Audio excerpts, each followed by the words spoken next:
دنیا دار مل کے تیرا کچھ بگاڑنا چاہیں بگاڑ نہیں سکتے جب تک رب نہ چھوڑ دے بیٹا آپ جب تک اللہ نہ چاہے تو پھر رجوع تو اللہ کی جانب کرنا چاہیے.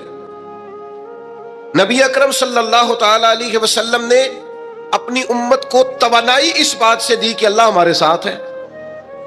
آپ دیکھیے فکری تندرستی کتنی زیادہ ہے کہ 1000 کے مقابلے میں 313 لوگ ہیں، نہ اسلحہ پورا ہے، نہ گھوڑے پورے ہیں، نہ خوراک پوری ہے، لیکن وہ میدانوں میں اس طرح لڑے ہیں کہ 1000 کو بھاگنے پر مجبور کر دیا.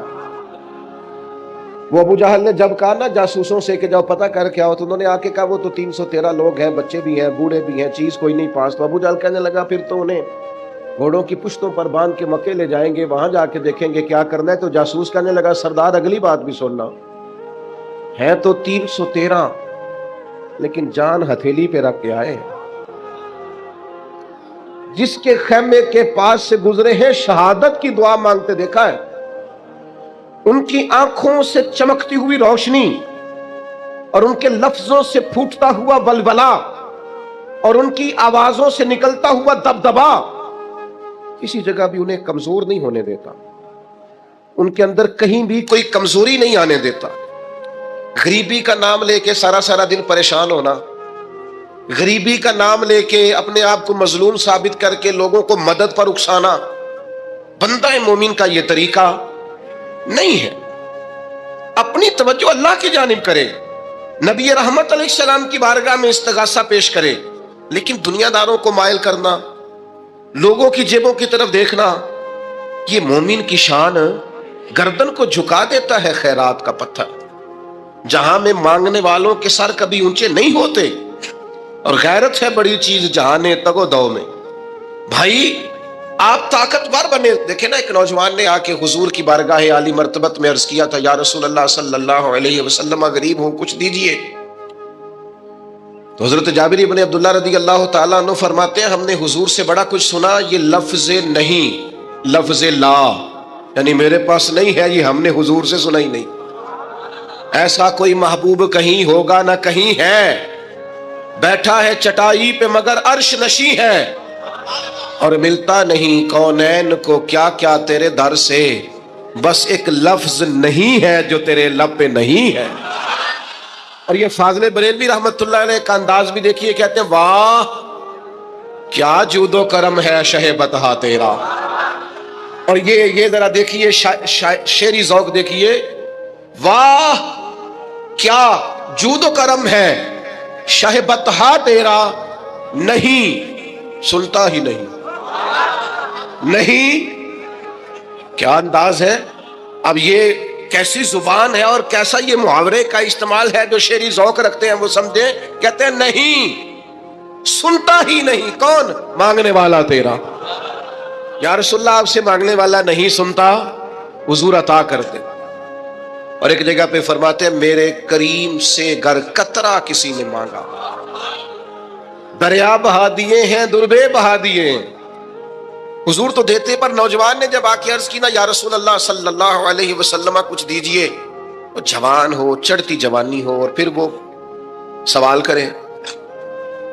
ہمارے ساتھ ایک دوست پڑھا کرتا تھا، یہ 3 مہینے کی چھٹیاں ہوتی تھی تو وہ مستریوں کے ساتھ مزدور لگ جاتا. ہم نے اسے کہا یار تو مطلب 9th 10th کے اندر مزدوری کرنے جانا، تو کہندا سی یار میں قد میرا ایڈا بڑا ہے، ابا جی کو مانگ دیا شرم ہوندی. یہ سوچ نوجوانوں میں پیدا ہونی ضروری ہے. اب میں ابا جی سے مانگوں، مجھے تو دینا چاہیے. اس نے آ کے عرض کی یا رسول اللہ صلی اللہ علیہ وسلم کچھ دیجئے. تو حضور فرمانے لگے تیرے پاس کچھ بھی نہیں. اس نے کہا ایک پیالہ ہے میرے پاس گھر میں اور ایک کمبل ہے. اتنا غریب بندہ ہے کوئی محفل میں جس کے گھر میں ایک ہی پیالہ ہو، ایک ہی کمبل ہو؟ کوئی بھی نہیں اتنے بڑے مجمع میں. لیکن اگر کوئی ہماری غریبی کا رونا پوچھے تو میرا خیال ہے ہر تیسرا بندہ دوسرا بندہ غریب ہے، اور بڑا ہی غریب ہے. ایک پیالہ ایک کمبل. کریم نے فرمایا لے کے آؤ. وہ لائے تو محبوب فرمانے لگے کون خریدے گا؟ ایک نے کہا 1 دینار، ایک نے کہا 2 دینار. محبوب نے بولی لگوا دی، 2 دینار کا بیچ دیا. فرمایا جا 1 دینار کی روٹی لے جا.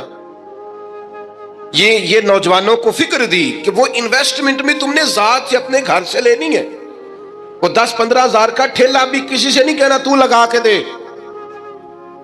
جاؤ 1 دینار کا کھانا لے جاؤ، 1 دینار کا کلاڑا خرید کے لاؤ۔ صحابہ فرماتے ہیں وہ کلاڑا لایا، پر نصیب دیکھو اس کلاڑے میں دستہ نبی کریم نے اپنے دستے مبارک سے لگایا۔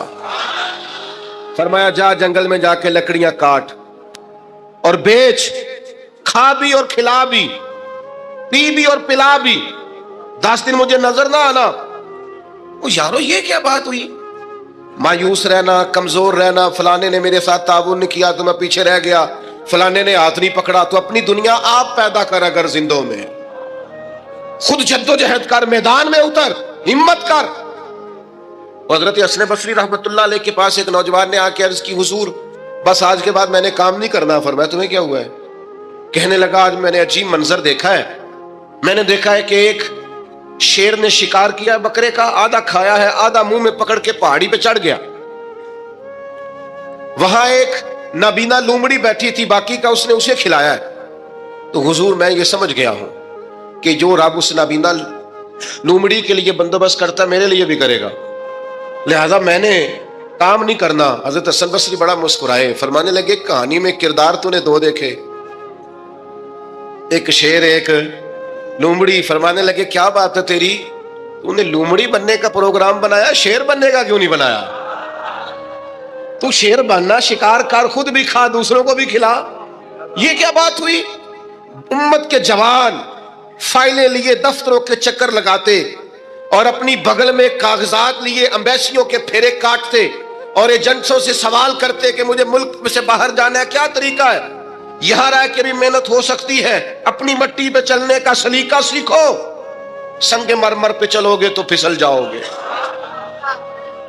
دوستو سنو، میرے کریم نے فرمایا جا لکڑیاں، ایک پیشہ برا ہے میرے بھائیوں، ایک پیشہ وہ ہے کسی کے آگے ہاتھ پھیلانا۔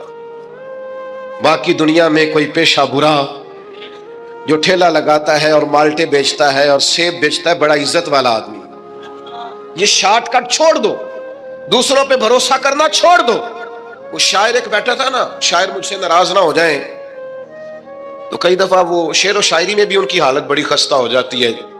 جن دنوں لوگ پتلے کپڑے پہنتے ہیں، بعض شاعروں نے ان دنوں میں بھی موٹی چادر لی ہوئی ہوتی ہے۔ تو ایک جگہ بیچارہ بیٹھا تھا کونے میں، اللہ ماشاءاللہ سب کی بات نہیں، تو حالت ایسی خستہ تھی، ایک بندہ 5 روپے پھینک گیا، تو تھا خوددار، بڑی تکلیف کو اٹھا اپنے پیسے، تو اس نے کہا آپ کی حالت بتا رہی ہے، آپ کو ضرورت ہے۔ اس نے کہا ضرورت پڑی تو اللہ رسول سے مانگوں گا، تیرے سے کیوں مانگوں گا؟ شعر بڑا قیمتی کہا، اس نے کہا یہ آرزوئے کرم اور میں آپ سے کروں، یہ آرزوئے کرم اور میں آپ سے کروں، یہ بھیک اس کو دیجئے جس کا خدا نہ ہو۔ میں تو وارث ہے میرے اللہ رسول، میں کو لوارث ہوں کہ تیرے سے مانگتا پھروں؟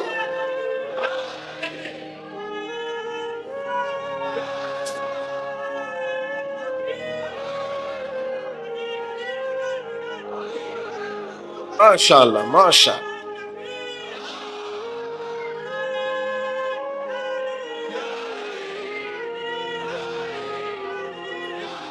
بس ہم سمجھے ہماری قیمت وصول ہو گئی، اگر خودداری پر نوجوان نعرے لگانے لگ گئے تو پھر تو بات بن گئی، لگتا ہے محنت کا ارادہ بن گیا ہے۔ انشاءاللہ تعالی کشکول ٹوٹنے کا ٹائم آ گیا ہے، کرم کی برکھا برسے گی، یہی ملت کا جوان قیادت کرے گا۔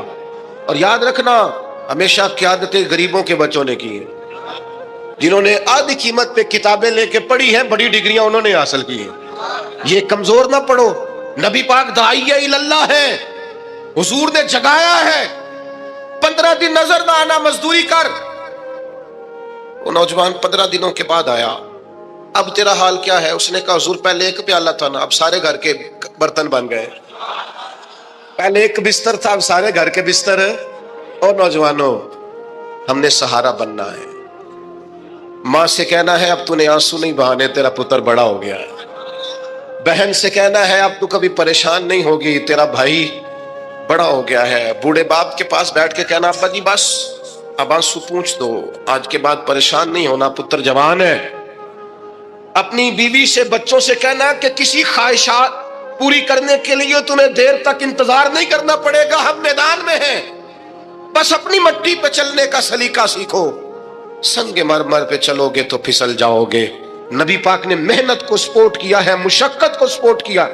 حضور علیہ السلام نے فرمایا سب سے بہترین کمائی وہ ہے جو تو اپنے دو ہاتھوں سے محنت کر کے کھاتا ہے. فرمایا اللہ کے نبی حضرت داؤد علیہ السلام محنت کر کے کمایا کرتے. سنگیو کام کرنا. اور دوسری بات بھروسہ اللہ رسول پہ. بھروسہ ادھر دیکھو میری طرف. دنیا داروں سے امیدیں لگا لیتے ہو بہت زیادہ, تو دنیا دار بندے بیچارے کمزور ہوتے ہیں. جی یہ الیکشن کے دن تھے, گزشتہ سے پیوستہ الیکشن جو گزرا ہے, تو میرا ایک پیار والا دوست بھی ایک ایم این اے کے امیدوار کا بڑا ووٹر سپورٹر تھا. یہاں اس نے اس کا بیج فوٹو والا لگایا ہوا تھا. میں رات کو دیر سے جلسے سے لوٹ رہا تھا تو وہ کھڑا تھا باہر, اور اندر امیدوار صاحب تقریر کر رہے تھے. میں نے کہا ادھر آ. وہ آ گیا. میں نے کہا تو بڑا ووٹر سپورٹر ہے, جا تقریر سن جا کے. تیرا لیڈر تقریر کر رہا ہے, تو باہر گھوم رہا ہے. کہتا ہے پیر صاحب جھوٹ پہ ماردا جو سارے جھوٹ بول رہا ہے, کرنا کرانا کچھ نہیں. تو میں کہ یار جی ایڈے پکے ووٹر سپورٹر تو بھی پتا ہے کہ جھوٹ پہ ماردا ہے, تو ہم تو ویسے ہی سپورٹر نہیں ہیں. ہم نے تو کی محبت تو سیاست کا چلن چھوڑ دیا. ہم اگر عشق نہ کرتے تو حکومت کرتے. او بھائی جب پکے ووٹر سپورٹروں کو امیدیں نہیں ہیں تو آپ کن سے امیدیں لگائے بیٹھے ہیں؟ آپ جدوجہد کریں اور امیدیں اللہ رسول سے. نبی پاک علیہ السلام نے فرمایا جو رب پہ بھروسہ کرے گا اللہ کی رحمت اس کی کفایت کرے گی. وَمَن يَتَوَكَّلْ عَلَى اللَّهِ فَهُوَ حَسْبُهُ, وہ اللہ پہ بھروسہ کرے گا اللہ اس کے لیے کافی ہو جائے گا. ادھر دیکھو یار موبائلوں والے دوستوں, بات سنو. گھبراہٹ نہیں, ٹینشن نہیں, انزائٹی نہیں, ڈپریشن نہیں. مومن اور ڈپریشن, مومن اور انزائٹی, مومن اور ٹینشن. وہ جی مجھے پتا نہیں مجھے کیا ہو رہا ہے, جی مجھے خوف آتا ہے. آپ کو خوف آتا ہے مومن ہو کے؟ آپ کو یہ کرونا کے دن تھے تو مجھے لے گئے ایک سرکاری ہاسپٹل میں, آپ کچھ یہاں بات کریں, لوگوں کو حوصلہ دیں. تو ایک ڈاکٹر صاحب مجھ سے کہنے لگے جی مجھے نا تنگ جگہ بڑی گھٹن ہوتی ہے, تو موت سے بڑا ڈر آتا ہے, قبر تو بڑی تنگ ہوتی ہے. میں نے کہا ڈاکٹر صاحب کچھ بھی. کہنے لگے سانس ہی نہیں آتا, چاروں جانب سے بند ہے. تو میں نے کہا بچہ بھی تو ماں کے پیٹ میں سانس لیتا ہے نا. آپ نے تو سبحان اللہ کہا. وہ ڈاکٹر تھے, انہوں نے نہیں کہا. وہ کہنے لگی جو اما لیندی صاحب. ہنستے نہیں جی, باتیں ہنسنے کو نہیں سنا رہا, میں فکری باتیں کر رہا ہوں. کہا وہ تو اماں آکسیجن لیتی ہے تو بچے کو جاتی ہے. تو میں نے کہا چلے ڈاکٹر صاحب وہ جو انڈے سے بچہ نکلتا ہے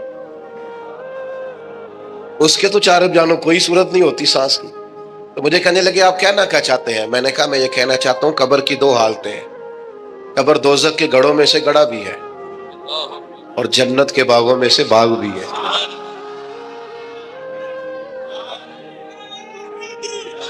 سنو یار, اللہ آپ کو خوش ہو. ماشاء اللہ. سنیں جی سنیں. میں نے کہا اگر کسی کا یہ ذہن بن جائے کہ مرنے کے بعد میں نے باغ میں جانا ہے, ایک منٹ کے لیے سوچو نا یار. یعنی ادھر قبر بند ہوئی تو نیچے باغ, اور باغ بھی معمولی نہیں, جنت کے باغوں میں سے باغ. اور باغ ایسا شاندار جس میں آنکھ کھلی تو پہلی زیارت ہی مدینے والے محبوب کی.